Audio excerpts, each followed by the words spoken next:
Stop stigma negatif untuk penyakit HIV. Yuk kita kenali dan simak video ini sampai akhir.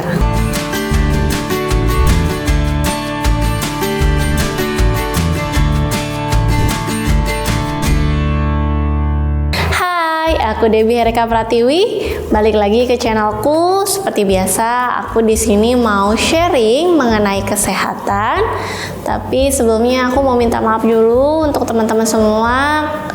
Videoku telat tayang atau mungkin telat upload ya, karena kan aku akhir-akhir ini lagi banyak kegiatan. Dan juga mungkin kalian bisa dengar dengan suaraku yang agak berbeda. Aku minta maaf. Jadi aku sekarang lagi tertular flu atau influenza dari anak-anakku kemarin juga sempat sakit gitu ya. Jadi memang belum fit banget, cuman aku mau sharing mengenai kesehatan untuk teman-teman semua. Dan juga aku terima kasih untuk teman-teman yang udah subscribe channelku. Di sini aku mau bahas mengenai HIV.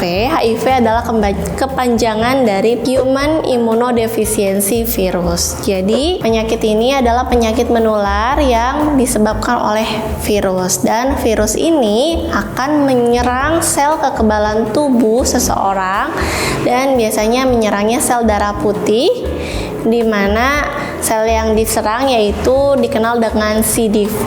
Jadi biasanya juga untuk orang-orang yang sudah terkena penyakit HIV ini udah nggak asing dengan pemeriksaan CD4 atau viral load ya. Itu adalah pemeriksaan lanjutan untuk monitoring penyakit atau pengobatan dari HIV ini.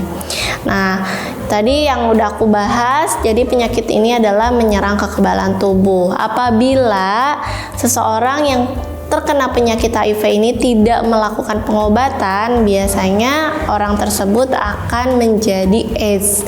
Jadi HIV dan AIDS itu berbeda ya. HIV yang tadi, sedangkan AIDS ini adalah lebih ke komplikasi atau tahap lanjutan dari HIV. AIDS ini adalah Acquired Immunodeficiency Syndrome. Nah, kondisi ini biasanya di mana kekebalan tubuhnya itu sudah sangat lemah.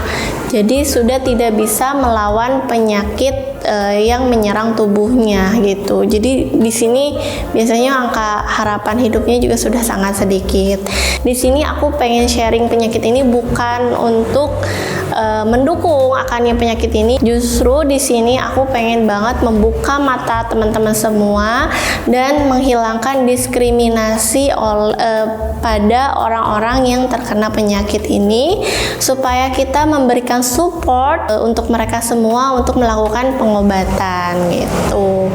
Dengan pengobatan ini mereka bisa terhindar dari AIDS dan juga bisa menurunkan angka penularan HIV.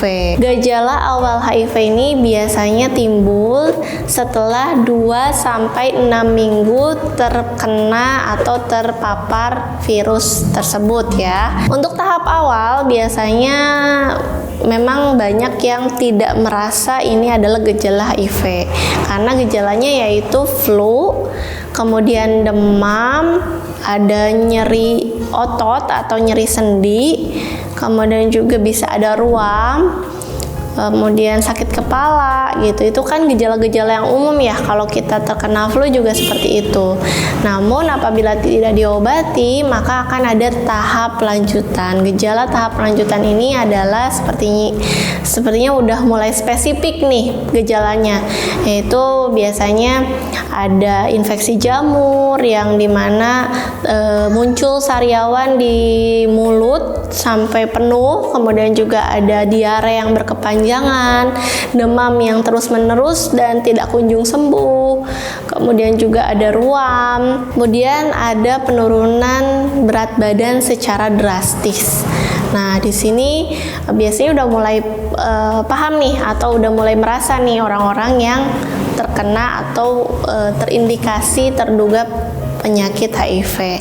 Nah, selanjutnya apabila memang timbul gejala seperti ini, sebaiknya langsung konsultasikan ke dokter di sekitar kita atau ke puskesmas terdekat. Biasanya di sana akan dilakukan deteksi dini. Deteksi dininya itu yaitu menggunakan rapid test, di mana orang tersebut akan diambil darahnya, kemudian diperiksakan. Bila hasilnya reaktif, akan dilakukan pemeriksaan lanjutan. Pemeriksaan lanjutan yang memastikan menggunakan reagen 2 atau reagen 3, kemudian juga apabila memang sudah ingin lebih pasti lagi, bisa dilakukan pemeriksaan viral load, mendeteksi banyaknya virus di dalam tubuh tersebut gitu. Jadi itu adalah cara penegakan diagnosisnya. Dan biasanya juga sebelum dilakukan pemeriksaan ini akan dilakukan konseling kepada pasiennya, apakah melakukan kegiatan-kegiatan yang beresiko. Nanti kita akan bahas kegiatan beresiko apa yang dimaksud. Jadi di sini dikorelasikan dengan kegiatan beresiko yang bisa menyebabkan HIV. Banyak di sekitar kita yang berstigma negatif karena penyakit ini adalah penyakit menular. Tapi penularannya itu tidak sesimpel atau tidak semudah penyakit COVID-19 atau influenza, di mana bisa terpapar melalui udara. Jadi cara penularannya itu benar-benar spesifik. Jadi kita akan bahas satu persatu apa penyebab seseorang bisa terkena HIV ini. Aku bahas dari pertama, yaitu melakukan hubungan seksual yang tidak menggunakan pengaman atau kondom.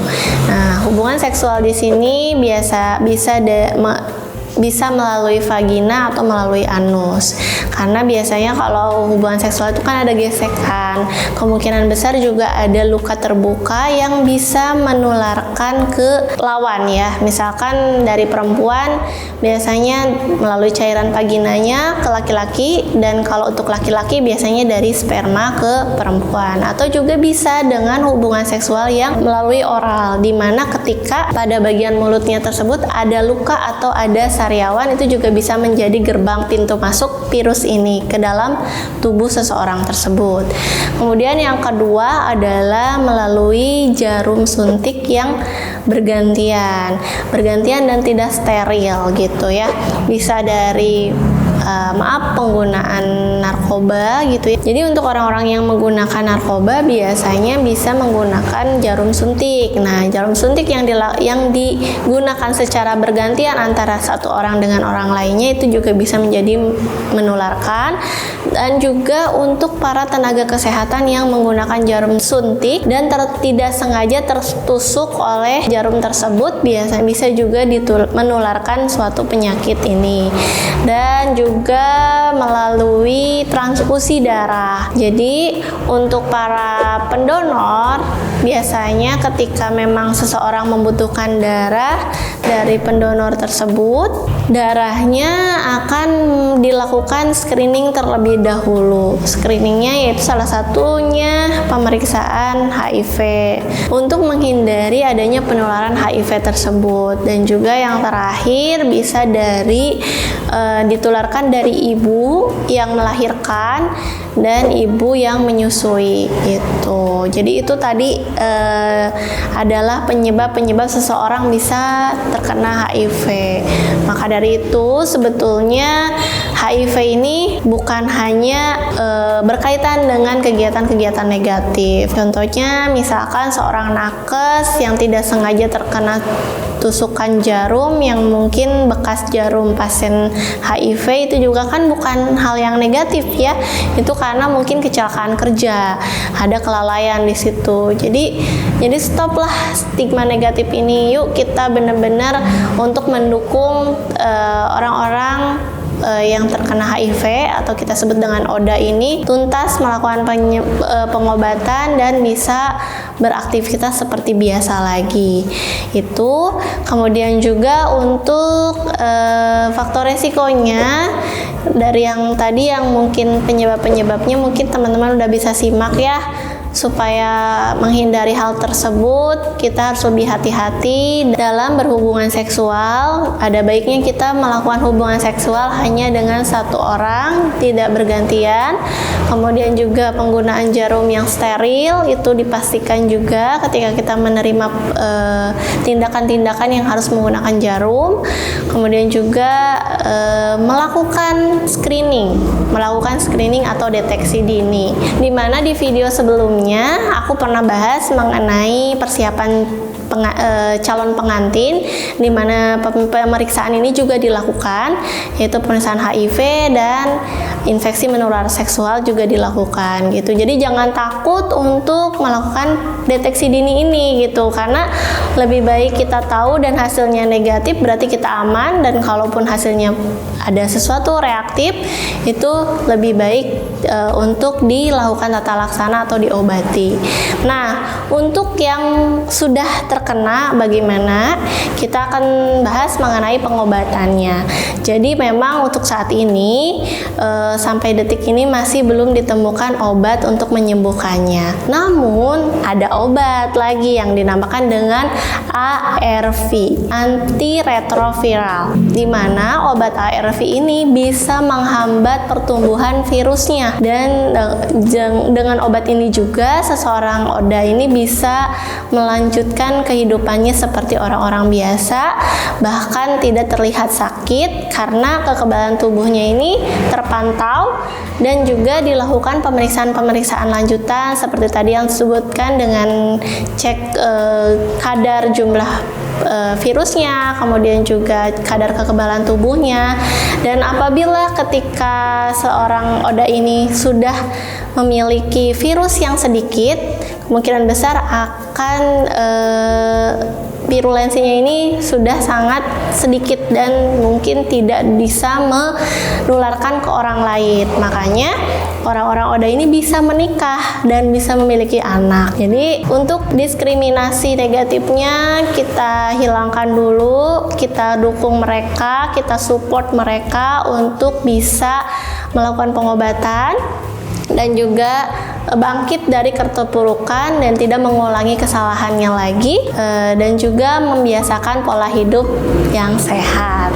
Mungkin sekian video yang bisa aku sampaikan, mudah-mudahan bermanfaat untuk semuanya. Mohon maaf apabila ada kesalahan, dan jangan lupa subscribe channelku dan juga like video ini kalau teman-teman suka, dan juga share ke teman-teman yang lain. See you on next video, bye bye.